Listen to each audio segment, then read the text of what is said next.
So I've had this Ambassador C14 Bandsaw from Harvey for about 3 months now, and I figured it was time to go ahead and do a review. I'm going to treat this as sort of a live session, so there will be no edits.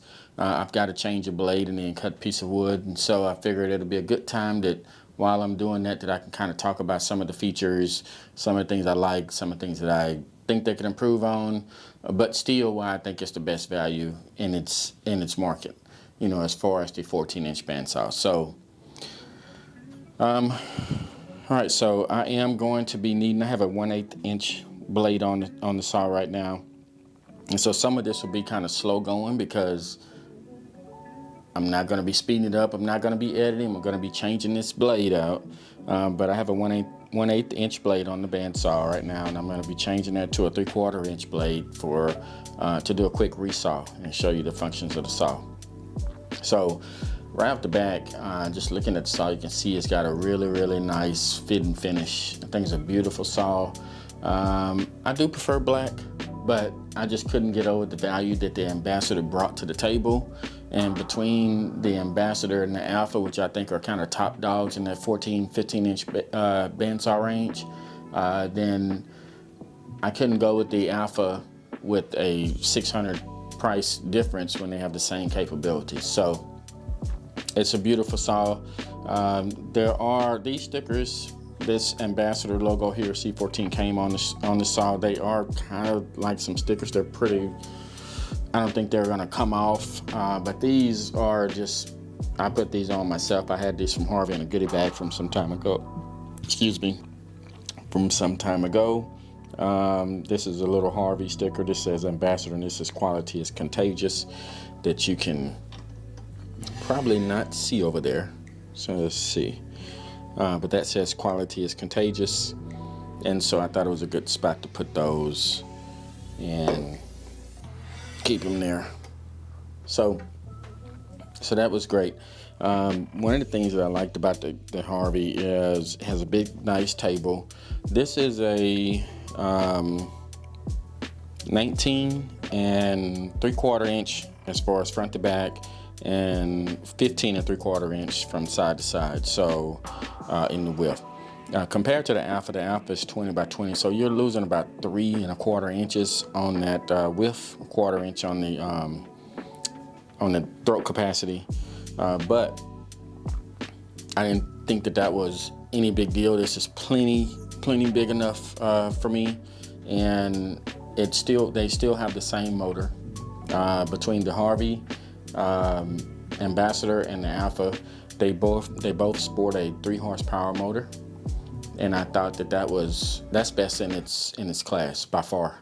Most of the 14-inch bandsaws you're going to see are going to be 1.75 horsepower, and that means that depending on what you're trying to do, you could struggle a little bit.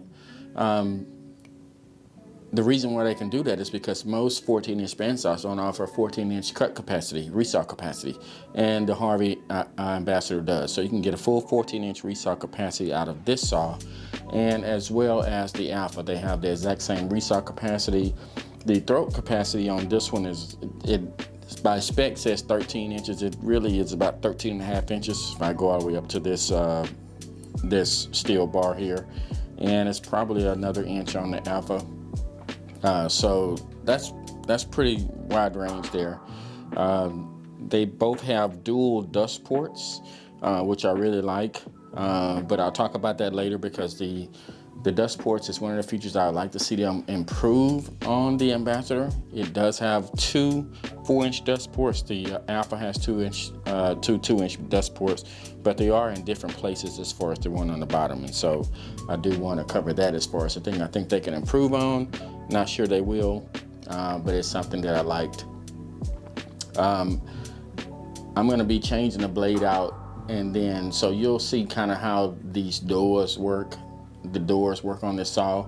You just kind of open it up, very nice knob here, and it opens, and it's a full 180 degrees swing on that you can go from front to back. But what makes it really neat, especially in this spot, because I am kind of tight down there, I have some wood stacked up, is these doors kind of just slide right off. Now that's a simple but a really nice feature for me. because that means I can put the saw anywhere almost and still get the blade changed. And so they just sit on these metal rods that sit in this little cubby holes for the door. And the door slides on that and it locks down, latches real secure, and there are rubber gaskets on the door all the way around. So nothing gets in or out of that. So that works that way it works that way on both the top and the bottom. They're real easy to get off and on. They're solid. That was a feature that I really liked because I have a friend that has the Rikon 14-inch, and that Rikon has a travel issue with one of the doors. It's supposed to go open at least 90 degrees and it doesn't. So it's probably doing 70 degrees and it gives him trouble trying to swap out that blade. And so that's a feature that I appreciate if others don't. You do have full cast iron wheels, and so these are 14-inch wheels. The Alpha will have a 15-inch wheel, and so but the wheels in conjunction with the 3 horsepower motor are what gives it the oomph to be able to really cut 14 inches in restock capacity, on some thicker, tough woods like oak, Purple Heart, things like that. So I'm going to be cutting oak today, so you'll see that in action. So I thought that was very important. They do have bandsaws out there that don't have cast iron, so you want to look out for that. Another feature of the Harvey line is that you have a one-piece steel frame all the way down, and you will see, and I don't have any problem with it because I would do it myself if I was on had a budget limitation. I didn't have this saw. I certainly looked at it, but you'll see people that get the Grizzly that is a 14-inch bandsaw, but really has about maybe an 8-inch cut capacity, 9 at the max, maybe even less than that. But the saw is split right here, and they offer an optional riser block that you can take the saw apart, put in about a 3-inch riser, and give yourself some extra capacity. Move it up from 8 inches to 11 or 9 to 12, and so you can get a little bit of extra capacity. But the saw has an underpowered motor if you're going to be trying to resaw that much, and so you still have an issue there. But people will get away with that and try to just push the wood through real slow, or use something that is not as tough.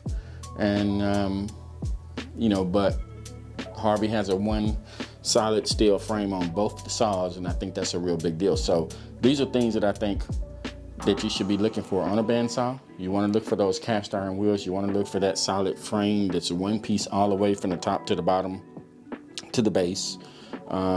This one has a foot pedal brake with a switch. So this one has a foot pedal brake with a switch. And so when you press this brake, within about 2 or 3 seconds, the blade will stop and the saw is off. So it cuts power, and then it's just like a brake on a car. It's pressed against the wheel, and it will stop the momentum pretty quickly. So you have that there, and it cuts the power to the saw as soon as you engage that. The Alpha does have some additional safety features compared to the Ambassador. So they have a switch on each door. So if the door is open, then the saw cannot be turned on, which is a good safety feature. For me, probably, though I wouldn't recommend it, but I have turned the saw on with the door open before, trying to check where the blade was sitting and how it was looking. Probably, again, not a good idea because you can see it through this window and through this window as far as your tension over there. So, but that's a good safety feature to have a switch right here, and the same thing on the bottom, that if either one of those doors are open, you forget and think they're closed and they're not, then the saw will not turn on. So, let's see, this handle here is an upgrade that I did for about $10. I just wanted to get a larger handle on the saw. The handle that came with the Ambassadors, this is it here. So it's kind of small, but at the same time, it's easy to turn, and I do find myself turning this like this versus using this, because there is a good amount of weight on that piece there. So, no big deal, but I did upgrade the handle, and then I have the 6-inch fence instead of the 3-inch fence. Now, just to show you the 3-inch fence that comes with the saw, I think it's quite adequate. I do like the 6-inch fence because I do a lot of resaw. But there are a lot of times when I have to take this fence and go from the high position to the low position, and in those times, you know, sometimes I think I probably would have been fine just using the 3-inch fence, and even if it was slightly high, it would have been okay with a 3-inch fence. But both fences do come down to 1/2 an inch on the low side, and then they go up to, again, 6 inches here, 3 inches on the one that actually comes with the saw. This was a $99 upgrade when I purchased it, and I've seen it lately around $74. So it's really not that big a deal if you want to go with the larger fence to do a resaw. The Harvey Alpha has a I guess you would call it a rectangular post here, like it's on a table saw, and not post, but a square tube, and that's what the fence is attached to. Rectangular tube. The fence is attached to, and this is just a round steel rod. It's solid all the way through. But these steel rods have been used forever. They've never been an issue. They've always been square. I find this to be really solid. I don't even have any desire to go to the other system. So this is a great setup right here, and I've never had I haven't had the first issue when it comes to that. So it's a very nice tensioning mechanism here. All of the pieces are really nicely made. They feel good. They feel solid. And then you have your tensioning lever here if you want to release the tension between blade changes, or if you're going to let the saw sit up for a while. All of your tools are on the back side of the saw. So when I get ready to change a blade, I would use one of these Allen wrenches to take this front cover off and then take the blade out. And then obviously you have your power, and then your your stop button here on the saw.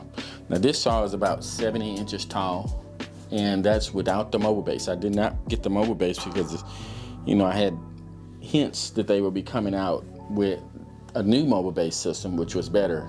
There have been some people that didn't like the Harvey base. I thought it was fine, so I was going to go ahead and get it. It was pretty inexpensive, about $80. The new base, though, is fantastic. It's the kind of thing to where it's a 4-wheel system, but when you raise and lower it, the feet come up at the same time as the wheels go down, and so there's no rocking or raising of the actual machine, which makes it way more stable. And apparently you can do that, pretty quickly. So it's the next thing when it comes to mobile bases, but it's quite expensive. I think the lowest price I saw, maybe it was $2.99, and I would probably rather take that money right now and put it on a router table. They have a really nice router table, even a router table fence that they have. You can build your own, but theirs is very, very nice. And so I would probably take that money and put on those two items before I would buy that mobile base. Although, would love to have it. So can't complain about it. It's a great base. So let's see what else. On this particular saw, I think those are the highlights. We talked about the motor. It is a totally enclosed, fan-cooled motor. So if you have a small shop like this one, you don't have to worry about the heat disseminating from the motor, making it hot. I've worked in some shops, and they have these big, massive motors on these tools, and the heat that comes off these things is amazing. So you won't feel any heat off the motor. It stays cool, and so you don't have to really worry about that. So again, I'm gonna go ahead and get the blade changed, and so allow you to see that in action, because I need to make a cut. So go ahead and take this off. Apologize for how slow this is gonna be, but it will give me the opportunity to kind of talk to you about a couple gripes that I have with Harvey about this particular saw. Even though I think it's the best saw in its class for the money, I still think that they could improve on some things. So Number one, the Alpha has a fold out, has a latch here that you can just flip this out and you can take the blade straight out, and you don't have to worry about taking this off. On this one you do take it off, but it really is just a couple of turns of a screw this in right here on this post. So you just turn it a couple times and you're out. So very simple, not that big of a deal. I don't even think that's a concern for me. What is a concern is the screw that I am undoing, even though it's about just 2 turns, if it's that. Those screws are kind of a zinc plated and they're pretty easy to damage. And I have several Harvey tools, and so they use those on a lot of the different tools. And that's one of the things that for every tool that they're on, that I would always say to myself, I really wish they would upgrade those little screws, because after you use an Allen wrench on them a few times, then you can kind of see the wear. And if they went with something tougher, then you wouldn't have to worry about that. But this screw, I'm probably going to reach out to them and get a couple extras so that I don't have to ever worry about trying to find that screw, because it's, just changing a blade. I have probably too many blades from 1/8 inch all the way up to 3/4 of an inch, and pretty much every blade in between, when I probably didn't need but 3, but I've got everyone in between and I've used them all. And changing this blade gives a little bit more wear every time. So while I got this here, just want to say that these, because when you're changing the blades, you can just kind of move these off. These little knobs here are really, really nice and easy to maneuver. You'd almost think that you're doing something that's tough, but this is really, really simple. And same thing for the adjustment here. Now on the bottom, I don't know if they changed this or not, but underneath they have the same setup. But instead of 2 of these knobs, there's only 1, and it's on the side that's closest to you. And once you undo that one, then you can move both of these freely, both of these guides freely. And so that makes it really, really nice. You still have to deal with the additional tightening knob on the backrest here to stop the blade from really pushing back once you're pushed through. So you do have to still kind of reach around and do that, but it's not a big deal compared to if you were reaching around to change these. So I don't know if they took this one off, because I've heard people complain about it getting under there, but it's not a problem with me once you realize you only have to turn the 1 and then you have to deal with this and you're good to go. But there is something that they need to change, in my opinion, and that is this throat plate. So I like the way that it feels and looks. It really kind of goes well with the saw, with their design. But this little toggle setup, you have to have it almost turned straight to put this back in the saw. But when you put it in, you have to then take your hand under there and push one side of this up to kind of go up on the cast iron table, and then swing it around to where it keeps everything tight. And that is not easy to do, at all. So when I'm putting this back on the saw, my solution has been to take one of these little sticks that I use for paint, mixing paint, and I will just slide it up under here. You can't get in the way of this throat plate, or you're going to not be able to put it back on. Can't be too close on the side, or you're going to be on the shoulder that it sits on. So you kind of have to be in that opening, and you got to kind of have this somewhat straight, because it can't be on the shoulder either. So at that point, I'm kind of putting this in like this, and once I get it in there, then I can press on one of these sides like this and swing it around and get it to lock on the other shoulder, and then pull this out. And I just think that is way too much, for me to have to deal with a throat plate like that, that I want them to kind of find a better way. But the fit and finish of this is really nice, and I love the way it looks. So Harvey, whenever you do make a change to it, if you already, maybe you already have, you don't have to really get rid of the look, but you do have to get rid of the functionality and make it work a little bit better. So that's off. You remove this, and then you have this cover down here that pops up to kind of protects the blade and sawdust underneath the saw. I'm gonna go ahead and adjust that knob so I can move those back like I mentioned to you before. All right, so they are loose. And now I've got to get around to this one that I had just mentioned, and I can kind of get my hand in the top and on the bottom. And now that's loose, and push it back. So they can probably adjust that a little bit better or give you a little bit more room, but it's not that bad. Okay, so now I can take the blade out, swing it around, and come out. And so that brings me to this point. On the new AI version of their Alpha, I guess it'll be called the Alpha.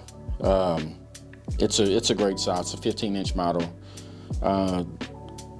The opening in the cast iron goes, well, they don't have cast iron now. I think it's nickel plated, so I'll take that back. But the opening on the tabletop, it's straight out to the side. And so you take the blade and you go straight out to the side.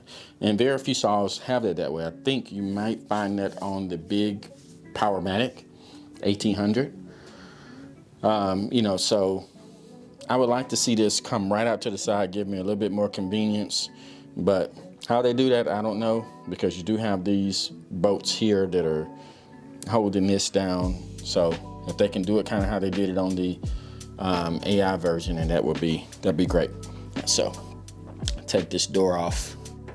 You do have to twist this off and lower that, and you can open it. And then I am going to just lift up again, and now my bottom door is off. Again, great feature. And all I have to do is take the blade, and you want to wear gloves with these blades, but this is just a 1/8 inch blade. It's not that big of a deal. I am going to put gloves on once I start handling the 3/4 inch blade. And so that's the blade that I just took off.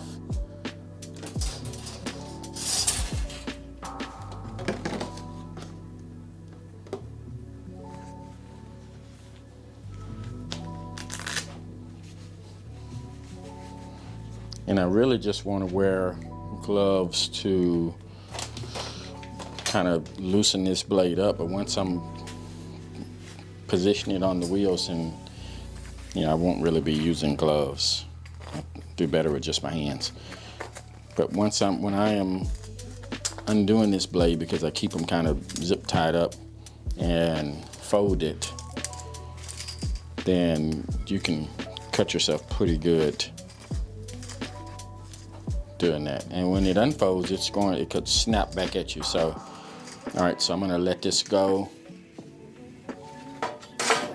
All right, so there we go. So this is the Highland Woodworking wood slicer.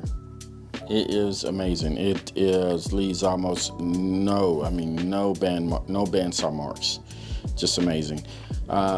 If I didn't get the Timberwolf blade as far as this goes, but if I wasn't going to be using this one, then I would definitely use a Timberwolf blade, because every other blade that I have is a Timberwolf blade, and they are all great, and I think just an amazing value.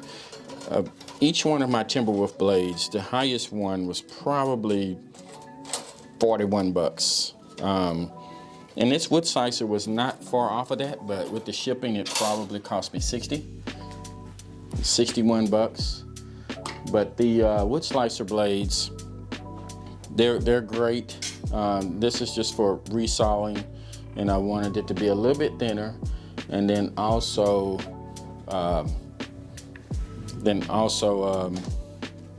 give me a great cut quality. So that's why I went with that. So this will show you, I was doing some tight curves with that 1/8 inch blade. That's the Timberwolf blade, and this is so clean. Just feels good. Now there are some tiny bandsaw marks, but that feels amazing to come from a tiny blade like that. And this is about 1.25 inch stock of walnut, so feels great. And I get the same effect when I'm cutting maple. So those Timberwolf blades are great. I do see a little bit more bandsaw marks than I do on this Resaw King. I mean, not this Resaw King, but this wood slicer. I researched the Resaw King, and it's a carbide blade, and I didn't think it was worth it. You know, so, and it surely wouldn't have had a better cut quality, although it may last longer than this wood slicer. And so that's the benefit, because it's carbide tip. Although I have heard of them breaking, and then you have to kind of deal with the warranty and all that stuff. All right, so let's see. So got to get this kind of positioned here.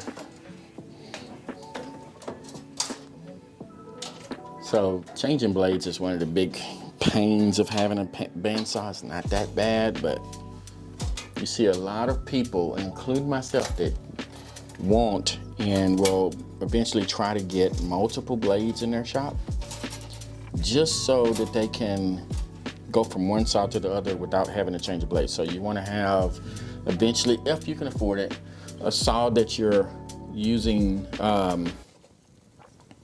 for curves, that you'll use a, like a 1/8 inch blade. You can use a smaller saw, and then a saw for resaw, and do it that way. And so let's see, go ahead and spin this around and see where we are landing. So there's a really nice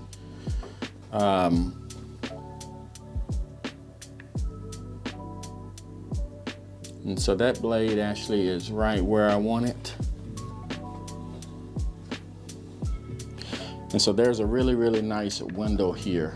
I'm going to probably increase my tension just a little bit on it.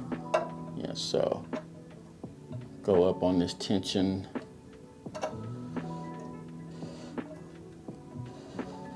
Because I'm using a thicker blade now. You want just a 1/4 inch movement.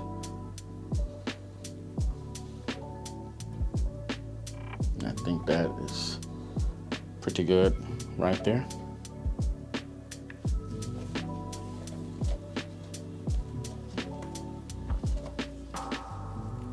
And now I'm going to reset the guides. And I did raise this up a bit. I could have raised it higher, but you kind of want this to be up when you are changing blades. That way, you don't give yourself that much more, just another obstruction way down here in the way that you got to line up the blade with. So it's kind of easier to just have this up high and be a part of it. So I'm back, and unfortunately the camera stopped recording, and I probably lost about 30 minutes worth of conversation, and so I have no idea what I lost. But I got the blade on. I was able to adjust the guide bearings pretty easily, with the toggle switches that are here. And same thing underneath the saw. I put the plate in, and I went through that process of putting that in. I think I would like to at least just take this off and let you see me do that again, since I mentioned it earlier. And then I also will take this off because it was part of it. These pieces, just because I want you to see me do that. As far as putting the blade in, that was not that big of a deal. But I talked about, these saws and putting this blade on, and how you probably want to just raise this all the way up as high as you can, so that way when you are putting the blade on, then you've got the blade here and you don't really have to worry about getting it in between these two guides way down here when you may have some difference. So you want to have these loose and backed off anyway, so that it's not a problem. But go ahead and raise it up, put your blade in position, and you can lower it back down to a reasonable height. Plus you get a little room to kind of play around with here, and that's not in your way. So I set the tension once I got the blade on, and then I went ahead and locked it down. So all of that is set, and then it was time for me to go ahead and put this steel plate back in. I think it's steel, maybe aluminum. So what I did was, there is again, piece of wood that I use, and what I'm going to do is take this and put it on one of the sides and kind of lift it up, and it has to be kind of in the middle so it's not on that edge. And I'm going to have to try to slide this in.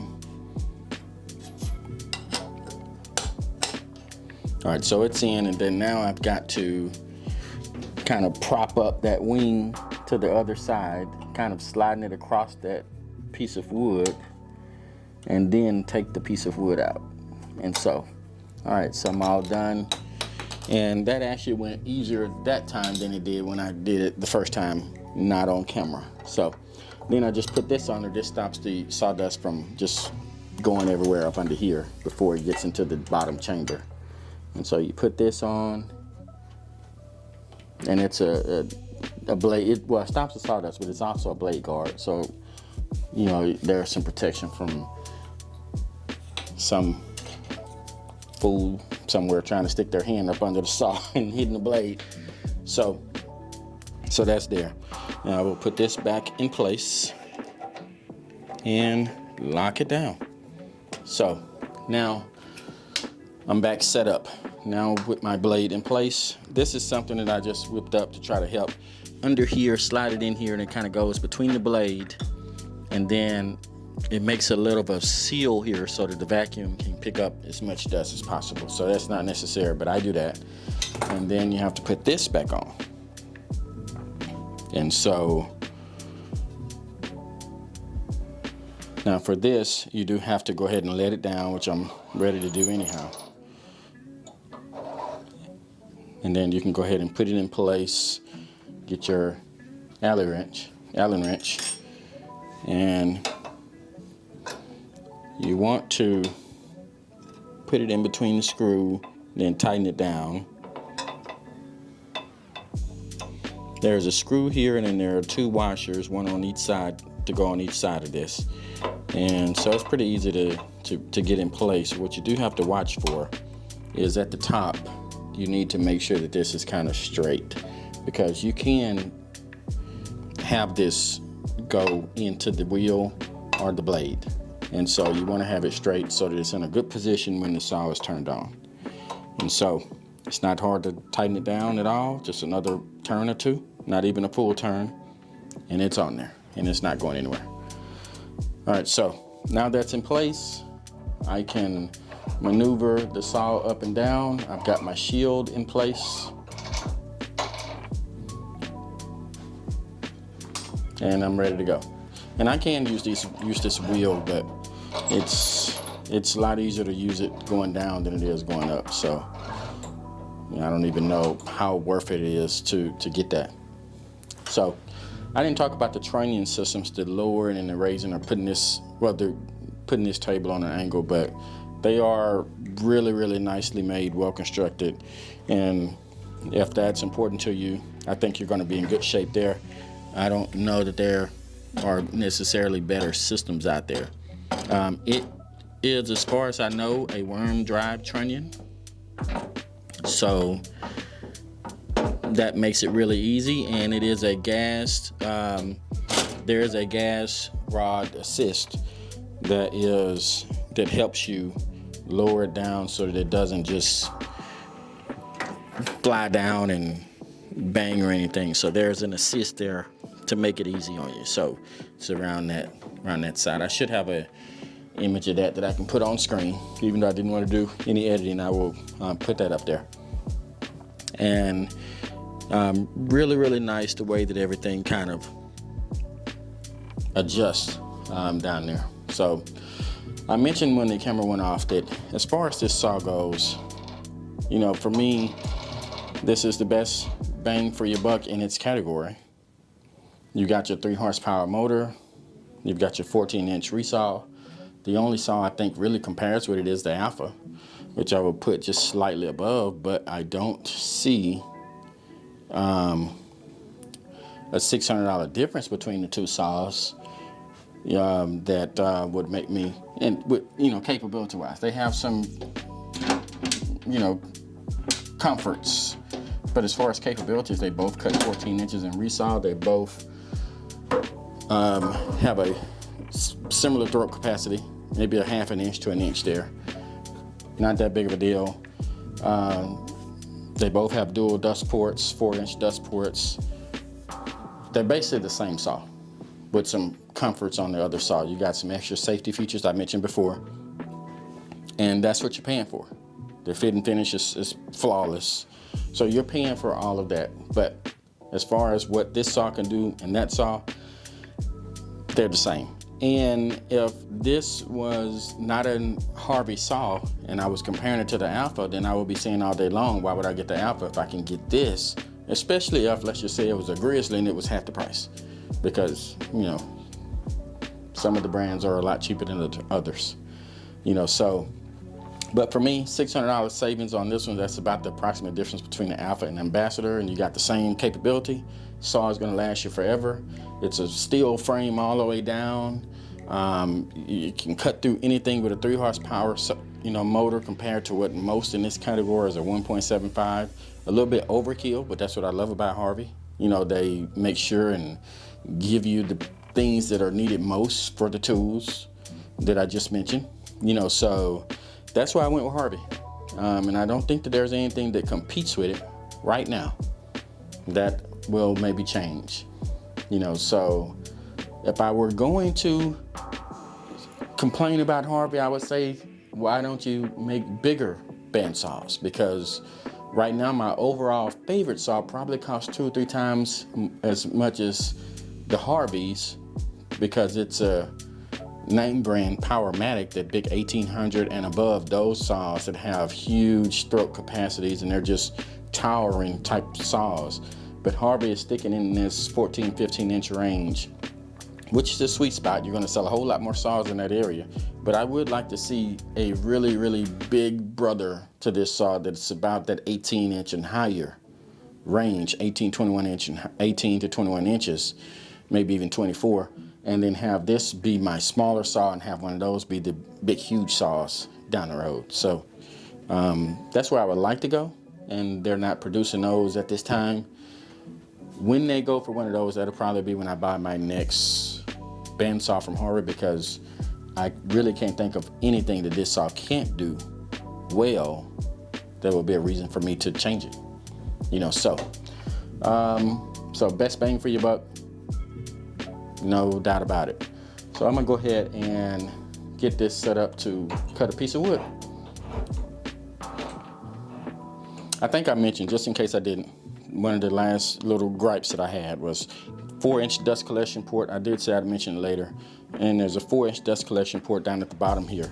On the Alpha, that dust collection port is near the front, so it's a lot easier access. It's right here, and the dust is coming down here, going through the bottom, straight down to that, in that front section. And it's a, you know, hefty amount of dust that you're trying to suck, you know, through your dust collection system. So it's in the back under the motor, maybe that's fine, but it feels like it'll be better here. And it's a definitely a lot easier hookup as far as your dust collection hoses. So I would like to see that the same as it is on the Alpha. I don't think they're going to change it, but that's another little thing. At least there are 2 4-inch ports that they do have, and you don't have to worry about that. But I would like to see that one at the bottom not be behind the motor in that spot, but towards the front.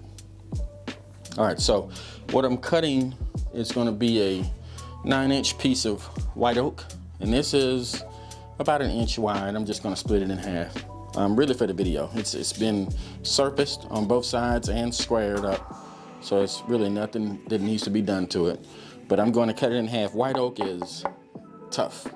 I mean, the only thing I have tougher right now, I've got some zebra wood and I've got some purple heart, but I have some maple. I don't know that maple and white oak are pretty close. So I'm gonna cut this in half, you know, and just resaw it. If I were making, I may make some salt boxes or something and use this so it won't be wasted. So I'll just say that. So my fence has been squared. It's real easy to do. Just gonna go and pull it up. The tape is really easy to adjust if you need it to. But basically you just pull your fence all the way up and then you line this up with 0 on your tape, and you know that you're at 0 because you're right up on the blade. So I'm going to really just kind of eyeball this for half and not worry about getting it perfect.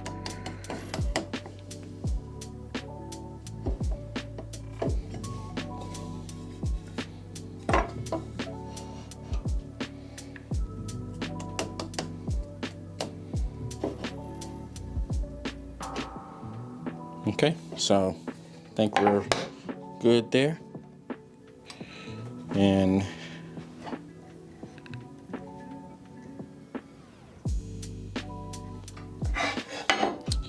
all right, so I'm gonna get ready to push those through.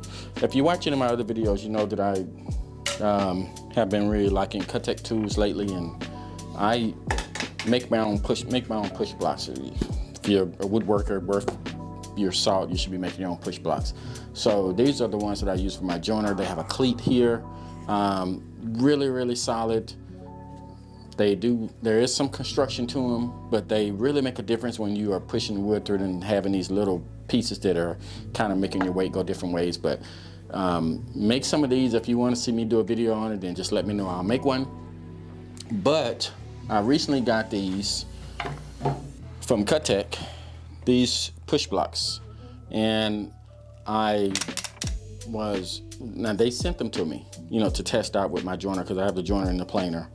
But when I was looking at them, I really was glad that they sent them, because looking on Amazon and everywhere for push blocks, what I was in the market for was I was going to make something else for my bandsaw to be able to push the wood through.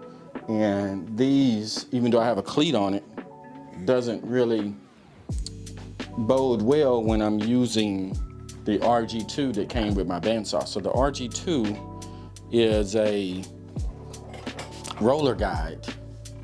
And I'm going to pull it out right now. This roller guide sits on the bandsaw, and it will kind of keep your wood pressed up against the fence.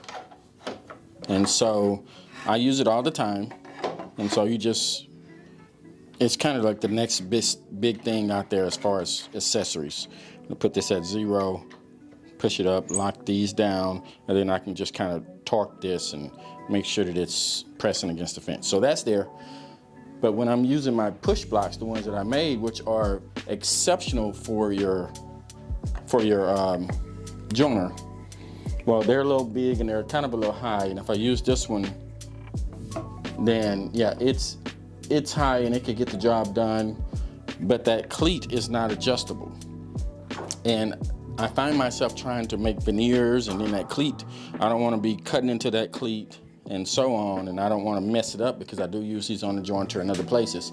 So I looked around and I saw like Miles Craft had a push block, and it was about 30 bucks for one of these, and these are like 30 bucks for both, and you get 2. And they are the only ones that I have seen that have adjustable feet. And so you just kind of turn this, and you can kind of make this as shallow as you want it. And so you can make these yourself, as I just said, but these are adjustable. You're getting 2 for 30 bucks. And now you have a cleat that's really shallow. So depending on whatever you're doing, then you can just use these and change the distance so you're not cutting it off if you're trying to do a small veneer. And so that's why I was glad to get these, and I'll be using them on my bandsaw. So I'm gonna go ahead and use this now to push through. And then I also do like that they're angled up, which all of the little cheap ones are angled. I've got about 4 of these that I've never used that come with tools. If you guys want them, let me know. I'll happily ship them out to somebody that can use them. But I'm gonna be using the ones that I made plus these 2 from now on, and that's what I'm going with. So, and I think these are a good buy since you're getting 2 for $30, 2 for $35 or whatever it is, versus 1 Miles Craft, you know. So, okay, so I'm about ready to go here. This roller guide will only allow the stock to be pushed through in one direction, which it's this direction. If you can turn that around, put it on table saw, because you should put it on table saw, you need to go in the other direction. But I'm ready to go. You cut this piece of wood. First thing I'm gonna do is put on my mask. I'm gonna be using I have the RZ mask, then I also have the base camp mask. I'm gonna be using base camp today. I like the base camp because it has a strap for the top and the bottom. It's more comfortable for me, because when I was using the RZ mask, the bottom straps only was just pulling that. It was just pulling this too far down to the bottom, and I didn't like that. And it was making it hard to breathe. It was just kind of on my nose and slipping. And this one is better. I mean, it's much better to me because I'm just kind of firm on the top and the bottom, even though there is a strap here, but it's comfortable and it's easy. Here and here, I'm covered. And that cushion that the RZ mask had here would just kind of flip out, and I didn't like that. Plus, this came with 6 additional filters, and they are N99. So I think base camp wins in that category, but this is still the top dog. It's just more cumbersome to put on. I try to put it on as much as I can, but generally this is the one that I grab because it's comfortable. You get N99 protection and so on. And then my glasses, safety glasses, are just regular safety glasses, and hearing protection. So this is going to get a little loud, but we're doing it pretty much live, so just bear with me.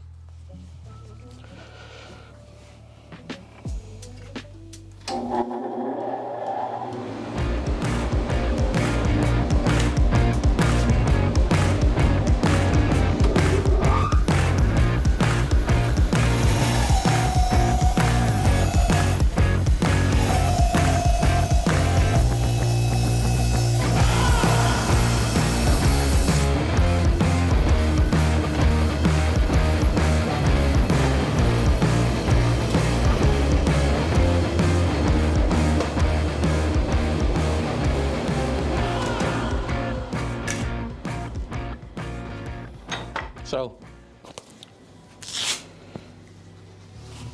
just that fast, all done. Now, it seemed like the blade took probably 5 seconds to stop just then, and it's only because it's a bigger blade. But with that small blade, I'm telling you, it was about 2 or 3 seconds. So just look at this cut. And that was real time. I'm not gonna slow it down for the video. That was just a few seconds. And this is a 9-inch piece of white oak that I cut straight down the middle. And so now I've got 2 pieces that I can then use to do whatever. Dust everywhere. So, cut quality is great. 2 pieces, can't beat it. And with every other bandsaw on the market, I'm not even sure they can get that 9 inches out, and it would have been maxing their capacity. And I just did that like it was a piece of cake, like it wasn't even there. So in fact, cutting Purple Heart, cutting all the different pieces of wood I've cut, I have never felt this slow down at all. 3 horsepower motor, never ever felt any type of resistance. It's just as fast as I can push it, which I would, I don't just run through wood through blades, And in fact, seem like I get slower and slower on a table saw because I'm watching the quality of cut and I want to make sure everything's perfect. And I would say same thing on the bandsaw. So when I did that, I wasn't trying to go fast. I was just going at a controlled pace, and the saw was able to handle that. So I don't think you can go wrong with it. Not trying to give a scathing, or a really, you know, overwhelmingly positive review. I listed some things that I think they definitely should change, but this saw is a winner, and I think you won't be disappointed. So, till next time. Oh, by the way, just kind of really getting used to this YouTube thing, and I think there's a lot that I have to offer. I have had some professional training, so I know a lot. I use a lot of hand tools in my work. That's why I love a bandsaw, because it really makes hand tool work that much easier. So I think that I could, you know, share a lot when it comes to hand tool uses, what hand tools I am using, why I use them, the small features of them that people don't normally get, how to make certain things. I do a lot of dovetails, joinery. You know, I have been trained by some of the best, so I believe that I have some of that to share. So if you're interested in that, or if you think that I should continue doing this, because right now this is just a small budding channel and I have no idea where it's going to go, if I will even continue, let me know in the comments, and then I'll kind of try to make my decision up from there. So thanks for watching.